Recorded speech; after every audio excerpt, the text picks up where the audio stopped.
Tak toto je naše ráno po party. Tady sedí kluci na takovém rantlíčku u pláže. Tam je Míša s Michalem. Ne, Míša jenom, Michal je tady dole přítomen. Míšo, podívej se na mě. Zamávej na kameru.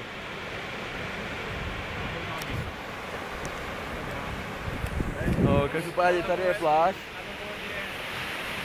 A tam je někde sluníčko.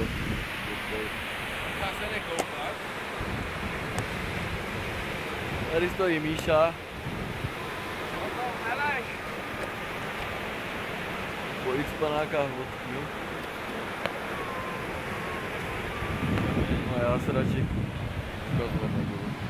To by bylo zbytečné. Ještě bych to pokazil.